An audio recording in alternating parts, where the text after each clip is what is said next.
Coming up on Tech News Today, Iran blocking the internet. We'll tell you what parts. Also, how bad is ACTA?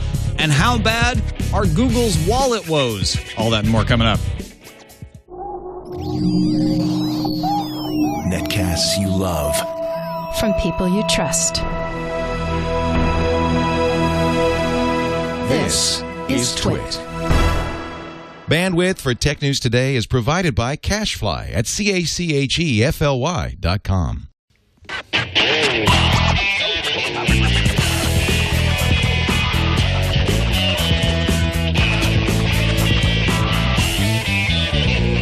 This is Tech News Today for Friday, February 10th, 2012. Tech News Today is brought to you by Gazelle, the easy way to sell or recycle your used electronic gadgets from your home or office. Don't just sell it, Gazelle it. Gazelle your used gadgets today at Gazelle.com.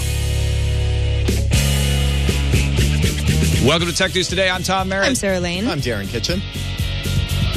And I'm Chad Johnson. Yay. Chad's filling in for Jason today. That was the one thing I didn't tell you in prep is you could leave the wide on that so you don't have to try to follow. Oh, but I commend your dedication to the Jason, get it right. Jason stopped trying a while ago. Yeah, I know. He's like, screw it. You guys go too fast. And then today, Jason's out because of his daycare center. Somebody at the daycare got who sick. runs the daycare center is like, Yeah, I so can't they- open today. I have the flu. And then Ayaz got sick. Everybody's sick again. It's people who have babies. Wait, Ayaz is babysitting for... No, he's No. just sick. No, Ayaz is Separately. just But they a both sick, have sick children. Because those And are the I'm rumors starting in to IRC. think that kids cause sickness. They So, do. if you like being healthy, They do. They also cause humanity to progress. I also think this mild winter we're having in California, I know everywhere, a lot of places in the world are having a super harsh winter, so I don't want to try to rub it in your face, but it has not been as cold.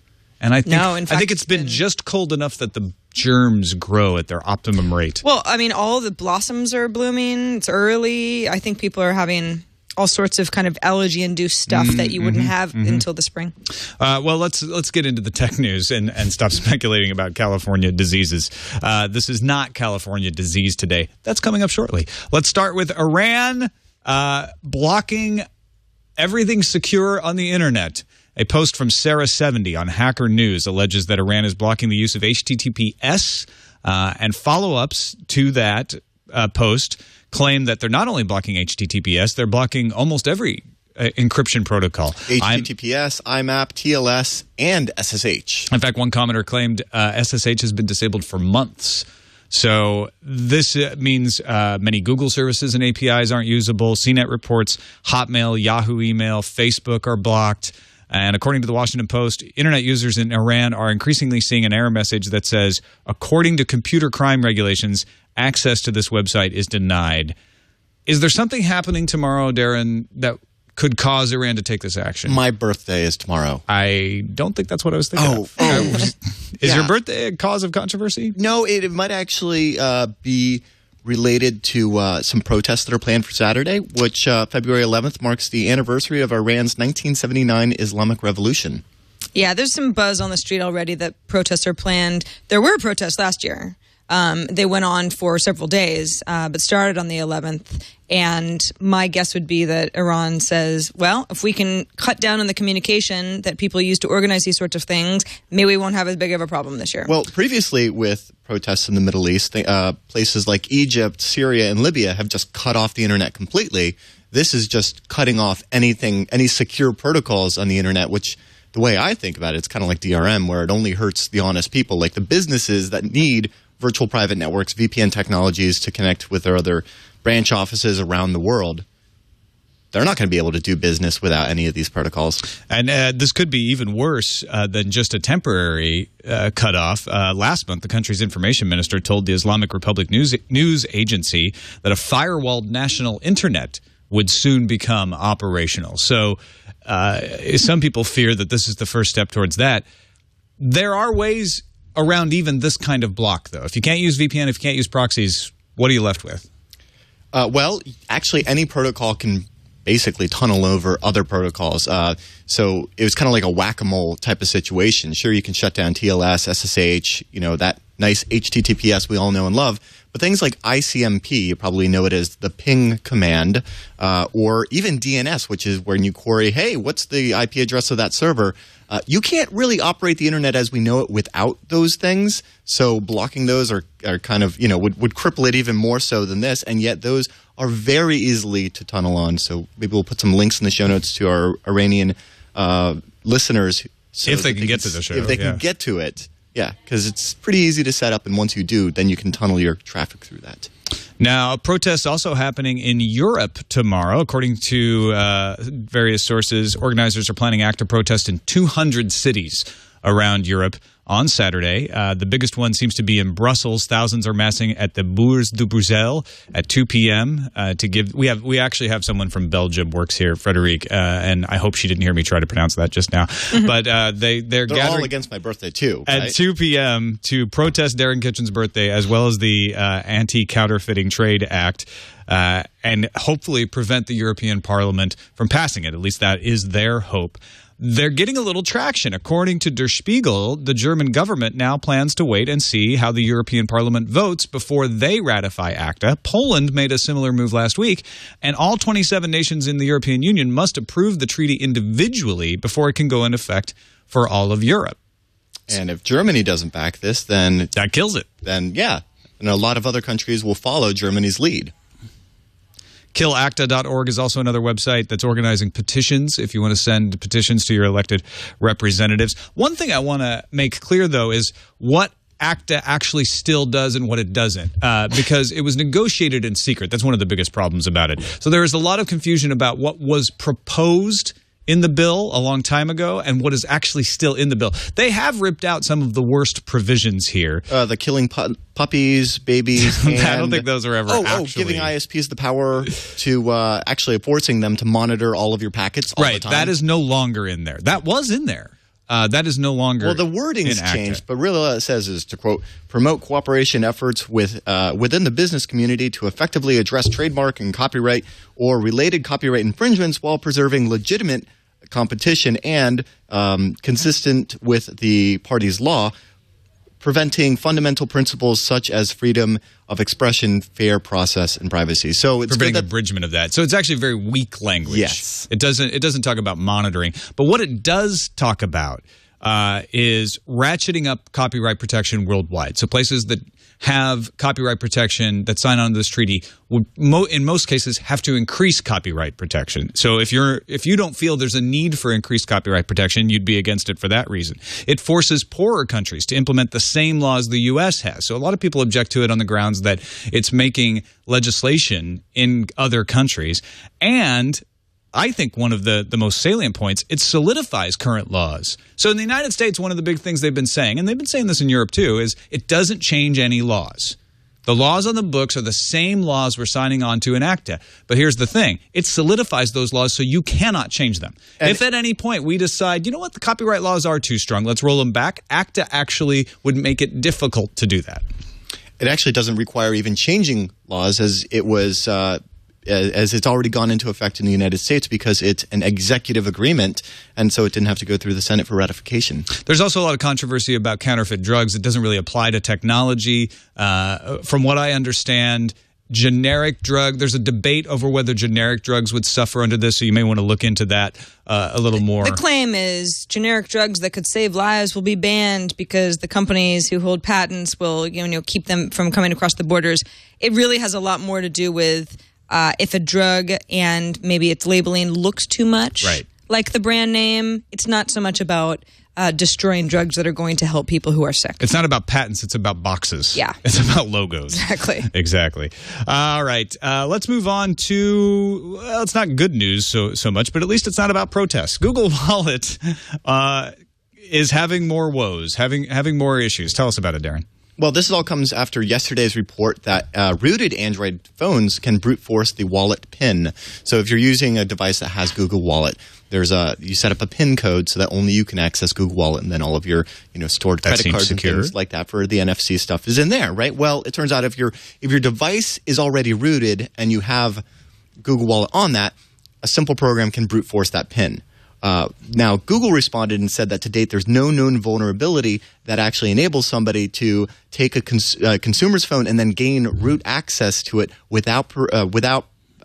while preserving the wallet information such as the PIN. So what they mean is I can't just take your phone, Tom, if you have Google Wallet, root it, and then expect to be able to extract your PIN, because by rooting it, you completely have to wipe the data. But if I've already rooted it for you, well, if you've already rooted it, then that's you're. I've done one of your steps for you. Yes, and I've handed you my Google Wallet. Well, there you go. Well, security researchers advise that Google Wallet users should, first of all, enable a lock screen if you haven't, disable USB debugging, enable full disk encryption, and, of course, keep your device updated. Now, that was yesterday. What's happened today is that a vulnerability that was actually disclosed first on the XDA Developers Forum by Evangelion 01 back in December 26th of 2011. It was actually just made popular by the blog thesmartphonechamp.com as they demonstrated this weakness in the Google Wallet system, whereby an attacker that pretend like I have your phone and you don't have a lock screen. So I'll get your phone. You're in my operating system. Right. And what I can do now is go to settings and then application settings, and then I see your Facebook and stuff like that. And each application has their own cache, has their own private settings, and you can clear those from this menu. So like if I were to clear your Facebook cache and your Facebook private data, when I'd launch your Facebook app, it would say, not welcome, Tom. It would say, welcome to Facebook. Please sign in. That's my fix for Netflix when it gets messed up on Google TV. Yeah. And, well, what they're saying is that you're able to clear the private data on the Google Wallet application without having to prior know the PIN. So that doesn't seem like a big deal, except for the fact that now, as an attacker, and I have your phone, I've cleared that data. When I launch the Google Wallet application, it says, oh, welcome to Google Wallet. Here, let's set up a PIN. And I do that, and then I have access. Wait, so it sets up a PIN for that same account? Well, it sets up a PIN for the phone. It's not based and then on the phone gets billed. And what happens is the phone reveals to me and allows me to use any Google prepaid credit card that you've tied to your account. So the key is to, if you lose your phone, to shut off that account. Yeah, basically, but if you lose your phone, it's now the same thing as losing your wallet. Yeah, right. So think about you need it that way. Cancel your credit cards? And in fact, that's what Google said. They strongly encourage anyone who loses or wants to sell or give away their phone to call Google Wallet support. They get their toll-free number. They'll disable the prepaid card, and that's just the way it works. Think about it as if it were plastic. You know what? And this is a bad vulnerability, and I hope they get it fixed soon. But the principle of treating your phone as your wallet, I think, is a good habit to get into. Yes. Anyway. Well, if you had a lock screen, that would add some protection to this. The other thing to consider is that while it seems like it would make more sense for it to not actually store the credit card information of your prepaid credit card on the phone and just have it in the cloud, that kind of breaks the purchasing situation if you're in a place where you're out of service. So, because it doesn't require internet access to make a purchase. All right. Well, we'll keep an eye on that and hopefully let you know as soon as Google Wallet gets patched. Let's take a quick break and thank our sponsor, Gazelle.com. Of course, we've been telling you about Gazelle. It's the way to make easy money with your old gadgets. If you're looking at all this new stuff coming out of Mobile World Congress, or you're thinking about that new iPad that might be announced at the beginning of March, and you're wondering how you can scrape together a few dollars to pay for it, look at that old stuff you don't use anymore that's been sitting around. You can sell it on Gazelle quickly and easily. Go to Gazelle.com, you put in the model of what you're looking to sell, and then you tell them what condition it's in, whether you have the cables and all that sort of thing. They'll immediately give you an estimate. They'll ask how you want to get paid. Do you want an Amazon or Walmart gift certificate? They'll give you 5% extra for that. You just want cash? Fine. You want to donate your money to charity? They'll do that too. And then you can print out a label. They'll send you a FedEx or a USPS label. You pop that on the box. You send it off to the folks, and as soon as they get it, they'll send you the money. Quick and easy. You don't have to talk to people. You don't have to wrangle. You don't have to negotiate. It is the easiest way to sell gadgets. I sold my original iPad, 64 gig Wi-Fi, this week. Totally painless. In fact, it's in Fort Worth, Texas right now because they give you tracking. So you can make sure once it's sent that you know where it is and when they get it and all that sort of thing. So check it out, Gazelle.com. Definitely the easiest way to sell your gadgets and get some money. They'll recycle ink cartridges as well. You can throw those in the box when you sell stuff to them. And when you check out, if they ask you, which they do, a little drop down says where you hear about it. Say podcast, say Tech News Today. Let them know that you heard about it right here on Tech News Today. Gazelle.com. Sell your gadgets before they get worth nothing. They're not going to get worth more, not for a long, long time. Gazelle.com, we thank them for their support of Tech News Today. All right, so we talked yesterday about Google's supposed entertainment center, the Wall Street Journal was talking about. Sort of a Sonos competitor. We talked earlier in the week about Google goggles supposedly being out and about. Well, now, according to a document submitted to the FCC, Google is testing a next-generation personal communication device through July 15th. Uses Bluetooth and Wi-Fi. They're going to have about 102 prototypes out there, and the test will involve throughput and stability of home Wi-Fi networks to support the device, tested by Google employees in Los Angeles, Mountain View, California, New York, and Cambridge, Massachusetts. Those are all places where Google has headquarters. So what do we think? Could be the goggles, could be a home entertainment device, since it's talking about testing home Wi-Fi here and some Bluetooth. Larry Dignan points out, we should have thought of this yesterday. We were talking about the home entertainment device. Motorola hardware could be involved in some of these things because Motorola makes set-top boxes. Right, they've got a large installation of cable set-top boxes already in play. So, Google could potentially get a big footprint into the living room just through that opportunity. Well, and you figure, Motorola has been a manufacturer of set-top boxes for a long time, but that industry is not growing. It's steady, but as we go forward, a company like Google is going to be like, okay, well, if we buy Motorola, what are we going to do with all this capacity for manufacturing that they have going forward rather than those crappy set-top boxes that people don't want anymore? Well, Motorola has set-top boxes that suck. Google has Google TV. It kind of seems like a no-brainer. Well, the set-top boxes that Motorola makes don't really suck. It's the crappy interfaces that companies like Comcast run on them. So the set-top boxes themselves, they could be made into all sorts of things. No, the set-top boxes suck because they, like you said, have crappy interfaces, and they're probably running a Intel 8080. Right. I'm curious. This all sounds like it would just be the rumored home entertainment device or maybe a Google TV type Motorola set-top box device, except for the part in the FCC filing that says a next-generation personal communication device. That sounds like a BlackBerry. That sounds like some sort of Android. It sounds like Chrome something that you would have on your person. thing. If it's not goggles, somebody in the what chat room is said it? walkie-talkies. Maybe it's a jawbone up type of a thing. Something that you can wear constantly that doesn't look too stupid or get in the way of anything, and it's not goggles. Not that I don't like the idea of goggles, but you're not going to get everybody to want to wear those around the house. Yeah, nobody will wear them for 3D TV. Right. So we know it's a hard sell to get people to put those on. I would wear them, though. I'd wear them if they had a front-facing camera. Well, if they had a lot of augmented reality. Yeah. Yeah. I actually talked to at CES, I talked to somebody that does wearable computing at Google and had been wearing computer for 12 years. Wow. I was over at the Vuzix booth. He uses some of Vuzix hardware. The same one? Makes this stuff. No. Yeah. And he actually hacked together his stuff using a Chromebook, but he was very adamant at the beginning of the interview that he would absolutely not speculate on anything pertinent to Google and wearable computing and things of that nature. Right, because they're doing stuff. Whether any of these rumors are true, we know they're doing stuff. Casey Johnston from Ars Technica wrote, there's a future out there where you're sitting on your couch using your Google home entertainment system connected to your activity tracking Google router, wearing your Android-powered smart glasses, and typing on the potential Chromeberry the company is testing. Ooh, sounds very metaverse. It sounds like Google's going after Apple. That's what Charlie Cooper at CNET says. Really? We're getting into the consumer electronics devices. More like Google going after Neil Stephenson to me. Well, it's Google trying to be Neil Stephenson, but going into that consumer electronics space. Well, they tried it before with the phones, remember? But they weren't able to really capture a large enough audience that were willing to plunk down $500-700 for an unlocked phone straight from Google and then pick their own carrier. Yeah, so it's not like they haven't been going after. They've tried it with the Nexus. There's no reason why they couldn't try. That's why with the Steve Jobs legendarily got so upset at Eric Schmidt and Google and all that. I could totally see, given the success or lack thereof of Google TV, them just saying, you know what, roll their own or partner and do it themselves. All right, a couple other interesting things out there. One, a few Windows tidbits.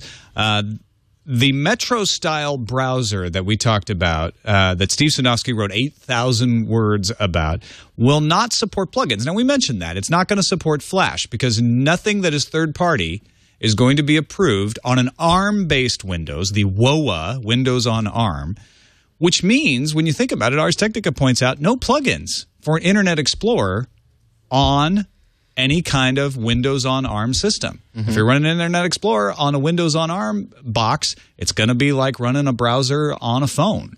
There's not going to be any third-party plugins. And Ars Technica points out that x86 and x64 Windows will allow sites to tell you to use the desktop browser, but no support for plugins in the Metro-style browser. So even on x86, even on your normal Windows machines, you'll have to go to the desktop if you want to use Internet Explorer with plugins. Yep, no provisions to port existing applications to run on the ARM desktop. The only built-in apps that they're talking about are Internet Explorer 10, for the Office apps, Word, Excel, PowerPoint, OneNote. Anything made by Microsoft will work, right? If Microsoft's built it in, then it will work. Well, what about alternative app that would, That's a good like a, I don't know, Firefox browser for Windows 8? So Firefox makes a browser right now that works on the desktop. No change there, we can assume, right? But if Firefox wants to make it Metro available, does that mean they have to make a version that doesn't have any of the plugins? For x86. It's very clear on ARM what's going on. They'd have to build it from the ground up for ARM, so fine. But Firefox without the ability of plugins becomes a much less attractive product to me. Absolutely. But for some people, I mean, you still might want to use it over IE, at least just to have choice. But yeah, I don't know. I don't know the answer. At that point, I don't think it's Windows. And I don't think they're meeting the goal of finally, being on the DEC, being on the N10 processor, being what NT was supposed to be. What this points out to me is that Windows for ARM is meant for tablets. Yeah. You can do an Ultrabook with it if you want, but it is meant for tablets, and no exceptions there. Also, another note, Windows Weekly host Paul Thurrott points out, everybody getting all upset about the Windows 8 Start button disappearing in the consumer preview. Rafael Rivera has previously reported a Windows key button is required for any PC or device to get a certified for Windows 8 logo. So Paul says you're going to have that Start button. It's just going to be physical. It's going to be on the outside. It's either on the keyboard or if you got a tablet, there's going to be a button there for it. The super button. The hardware button replaces the Windows button, according to Paul. Makes sense. Just has that little Windows logo on it. I'm not sure how I feel about that, but yeah, I guess the functionality is still there. As long as Windows key R still works, I'm happy. It makes Windows sense. D. It That's makes the sense one. though, because that button is sort of, here's where all your options are. People know that, so it makes them go nuts when people talk about, it's going away. How am I going to find everything? Well, that's the whole idea, especially on a tablet interface. It's like you just press that home button, whatever you want to call it, the master button, right? And you get all your options back. And what you have to remember about Windows 8, when you press the Start button on the developer's preview, it takes you to the Metro interface. So that kind of works. If it's the home button on a tablet, it would take you to the Metro interface. That's what you expect on a tablet. That makes sense. Those home buttons to on do. the desktop, that doesn't. Yeah. All right, let's finish up with some Amazon. It's all rumor mill on Friday because nobody wants to ever put out any news. But what's going on with Amazon? Well, an analyst over at Pacific Crest has raised his 2012 Kindle Fire sales estimates from 12.7 million to 14.9 million. Why? Well, he thinks that Amazon's going to roll out a 9-inch model of the Kindle Fire sometime mid-year. Okay, well, he doesn't exactly say why he's also reduced his Kindle e-reader unit estimates from 28.6 million to 24 million, but you have to assume it's because he says, well, if there's a finite amount of people who are going to buy Kindle products, and if they now have the Fire, it's going to eat into some of that e-reader sales numbers. We've talked a lot in the past about how much Amazon is possibly losing per Kindle Fire unit. We also talked about last month an RBC Capital Analyst report saying, the lifetime income of each Fire is probably around $130, majority because people buy ebooks. So you've got the initial cost of the unit, and then you have however long people are continuing to buy stuff on their Kindle Fire. So if you think of it in those terms, well, if people are buying ebooks, a 9-inch Kindle Fire is going to be that much more attractive to somebody who just likes to see more words at one time. And then for a lot of other people, it rivals the iPad in size that's good for video and that sort of thing. Okay, well, you think, well, is Amazon maybe just trying to push that fire and they're not so concerned with selling all these e-readers? No, there's actually a new ad Amazon just pushed out that touts, hey, the e-readers are so great to read in sunlight where you can't bring your iPad to the pool. Right, that was the ad anything. we were looking at earlier. Yeah. So it's not as if Amazon is trying to downplay that. What they are playing up, though, is, hey, if you buy one Kindle Fire, one Kindle Touch, and one Kindle Original, it's cheaper than one iPad. Now, of course, the iPad 3 is expected next month. Apple hasn't announced anything, but it's pretty much it's not set in stone, but it's darn near that. So this is obviously going after the iPad, which is going to get a lot of fanfare. Amazon also announced a deal with Viacom this week, and there was a lot of speculation. Is this going to be, a Netflix killer? Are they going to unbundle it from their Prime service where people get Amazon instant streaming for free? Amazon head of digital, a video content acquisition, Brad Beal, told GigaOM earlier this week, no near future plans to do that. Prime is working out for us. And I mean, why would they? Because if somebody buys a Kindle Fire and they get a bunch of free content that they're accessing because they pay $80 a year, $79 for Amazon Prime, well, Prime Instant is only Amazon's partial catalog. There's a lot of stuff via Instant, but not everything. So Amazon's going to make more money here and there from me saying, oh, I want that movie that's newer. I'll just go ahead and buy that separately to rent or to buy. And that goes for anything else that you buy at Amazon that you get free shipping on. The fact that their catalog isn't complete for the streaming is actually brilliant, because I don't know how many times I've looked for it and oh, it's not free on Instant. Yeah, but it's only $2. Why not? There you go. You're already there. And that all contributes to Amazon's bottom line. And they know that. They know that you're already within I don't the get ecosystem. this idea of well, people like Amazon Prime, but because it's bundled in shipping, it's too complicated or it turns them off. I don't see the benefit in Amazon removing the shipping from the streaming. Certainly not. And what happens is people say, I paid $80 for the year. I should buy stuff because the shipping's free. Yeah, absolutely. So, I've ended up doing that. This is why it has worked coupon sites work. Your mind you pay control less has and worked. you buy more. Amazon. I do think that when Amazon gets to a catalog size that is close to Netflix, we might see them create tiers. Where it's and there's Amazon Prime Deluxe, which gives you everything, and then there's Amazon Prime, Introductory, which only has the shipping, and then there's Amazon Prime Medium, which only has the streaming, sure, et cetera, et cetera. That might be too confusing. Amazon Prime Uber with free overnight shipping. Yes. Yeah. Make it happen. All right, let's move on to the news fuse.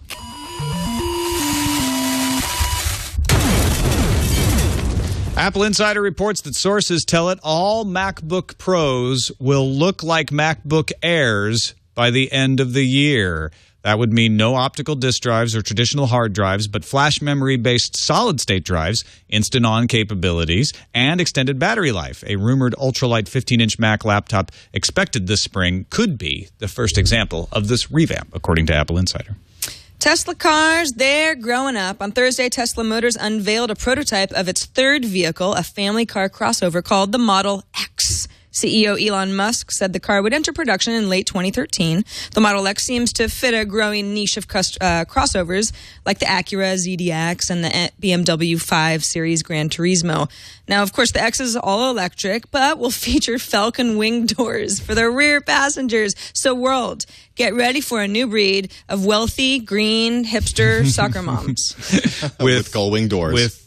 Gull wing doors, exactly. With Back to the Future doors. Yes. More phone announcements are leaking out ahead of Mobile World Congress. Acer officially announced its flagship Acer Cloud Mobile, which will support the Acer Cloud Connection Service, have a 4.3-inch HD display. Meanwhile, Engadget's also on some other intriguing photos from Phone Arena, which shows an HTC phone running Ice Cream Sandwich, which has some definite hints of Verizon-ness. So maybe a new Incredible. Maybe. That's interesting. And Patent Wars.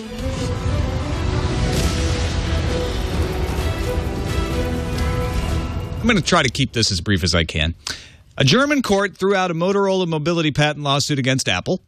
The Dusseldorf Regional Court in Germany denied Apple's bid yesterday for a ban on the Samsung Galaxy Tablet 10.1N.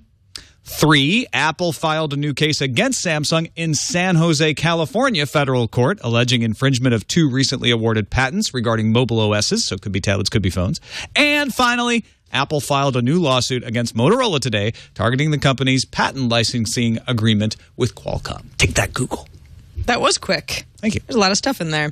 According to a Canaccord Genuity analyst report, Apple took around 80% of all mobile phone profits in the last quarter in Q4, with just 8.1% of the global mobile phone market. That's a lot. Samsung's profit shrank to 15% from 26% in their previous quarter, but Samsung's share of Android customers did jump 4%. So, doing the math, who took the other 5% of global profits?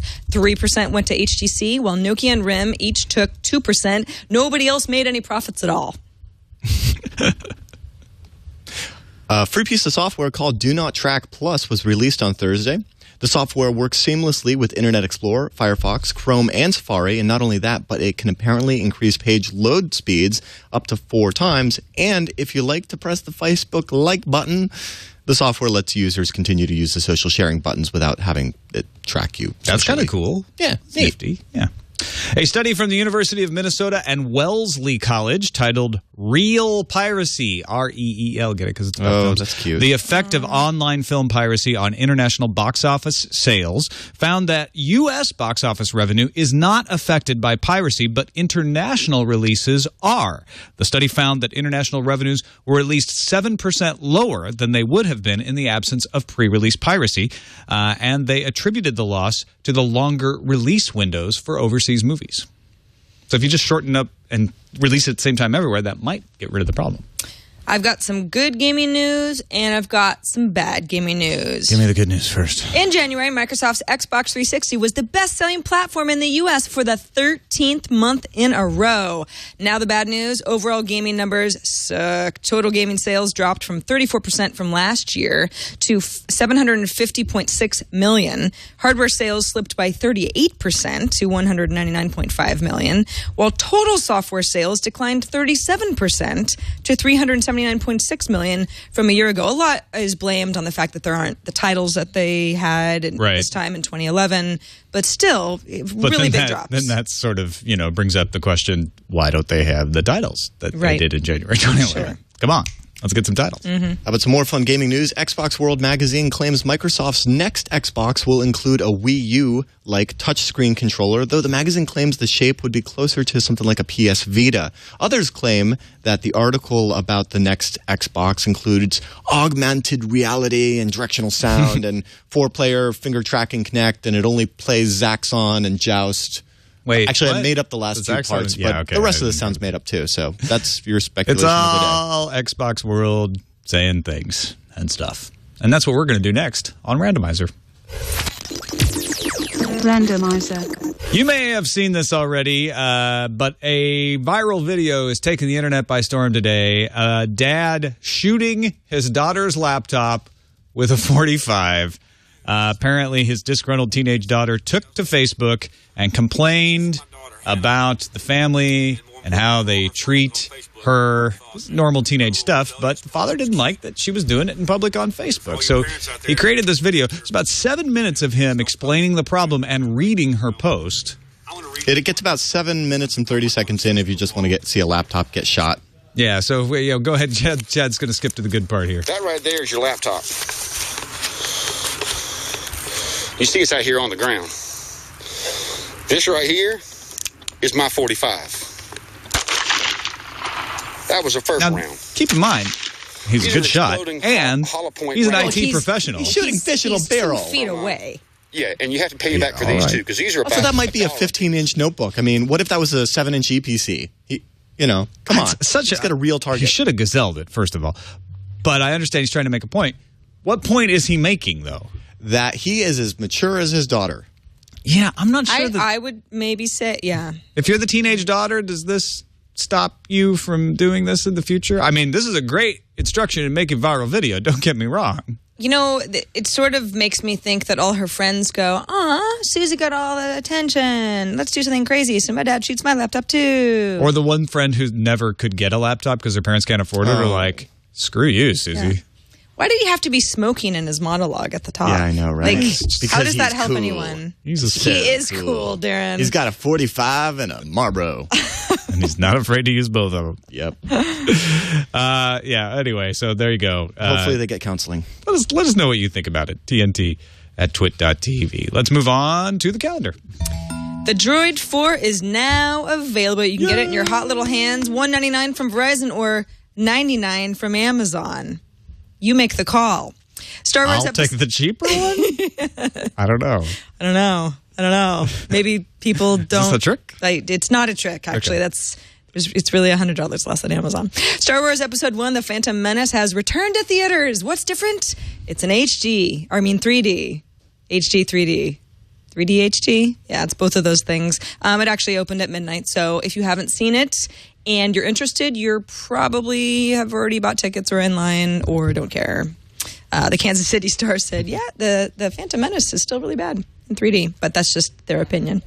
The HP Global Partner Conference is taking place at the Aria Resort in Las Vegas next week, Monday, the 13th through the 15th. HP is announcing earnings a week later, so very important time for them. And the EU, European Union, is set to decide on Google's Motorola Mobility acquisition deal on Monday, the 13th. Let's check what's incoming.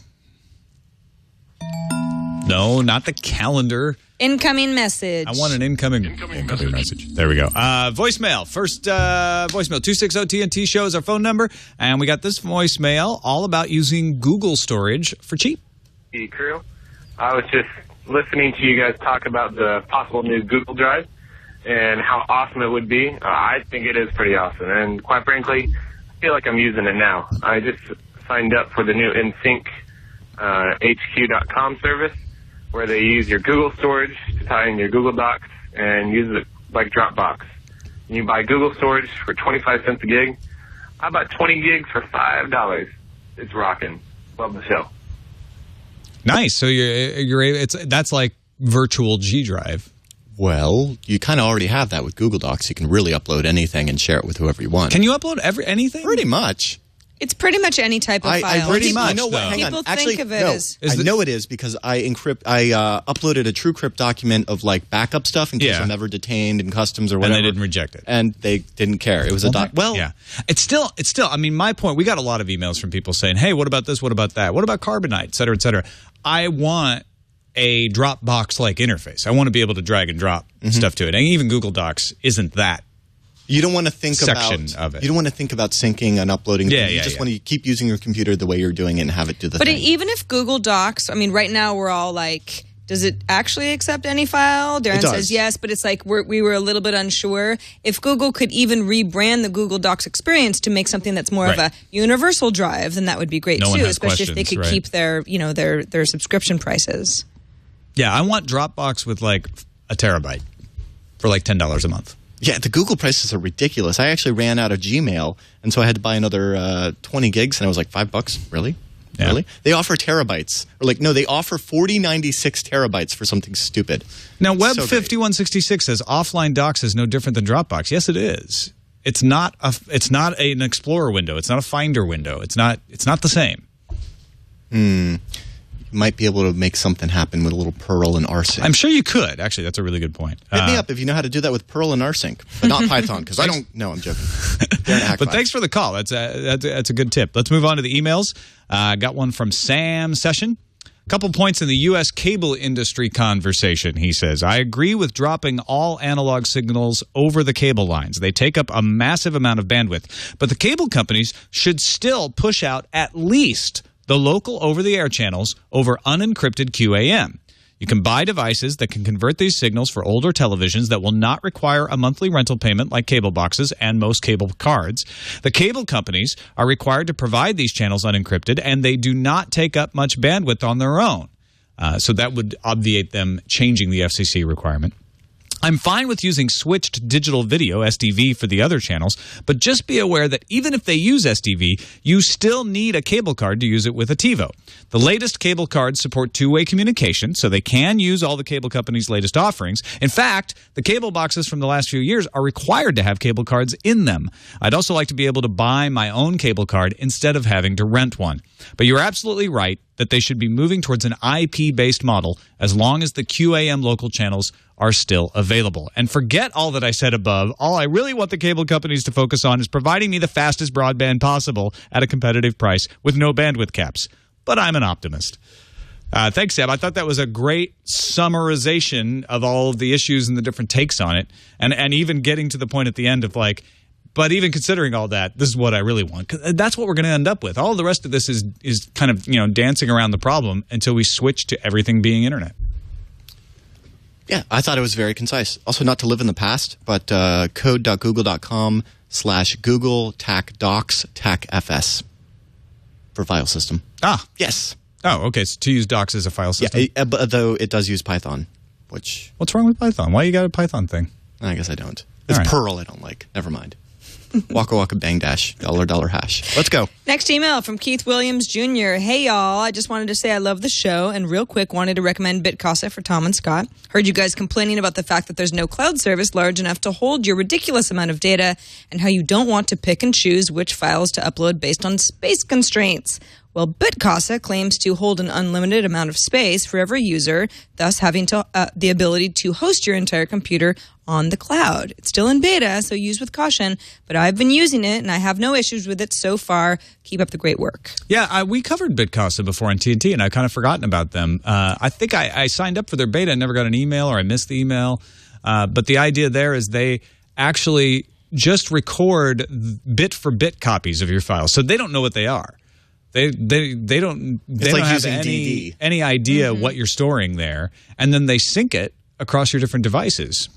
So this is awesome for them because they don't need to worry about file systems and actual like nodes and things of that nature. Yeah. They're just like, I got a stream of bits. Hence they can stream you your files. They actually have some smart caching of the files that you access the most often so that even when you're offline, you'll be able to get to the files that you need to. Did we find out if their encryption that they claim is I don't know anything. open source? Yeah, they encrypt on the client side. So the bits that you're sending them are encrypted, but I don't know what kind of encryption. That's fantastic because at first my thought was, oh, well, even if they are just storing your bits raw, like just as a stream on their servers, anybody with Scalpel or any other file carving stuff could potentially get your files back, but not if they're using like AES or 3DES. Hopefully they are. There's no Sounds reason like a that company Google should acquire. Then they'd have Picasa and BitCasa, and it'd be so much clearer. Yes. Yeah. That makes exactly. so much sense. And then change them to Google Files and no. All right, and Google you. That's it for this show. Thanks everybody for submitting stories at technewstoday.reddit.com. I cannot stress enough how great it is that we have 4,000 plus people in there submitting stories, but also voting on stories and letting us know, hey, of the stories that people are submitting, these are the ones I wish you would cover. It really helps us create our lineup every day. And don't forget to submit your favorite Tech News Today moments all year long so that when we do our best of at the end of the year, we have an easier time putting together a better show. It's going to be a better show. And thanks to everybody who's been doing that. Email TNT@twit.tv and use the subject line best of and describe the moment. If you got time code, episode number, all of that stuff helps. Thanks everybody for doing that. Darren Kitchen, always good to have you in on Friday. What's up with Hack 5? Find out how to crack WPA keys using WPS brute forcing, hack5.org. Excellent. That's it for us. Twit.tv/TNT is our website. You can email us TNT@twit.tv or give us a call 260-TNT-SHOW. Former Screensavers line producer Russ Pitts, who's part of a Vox Media startup, joins us on Monday. We'll talk to him about that and more. See you then.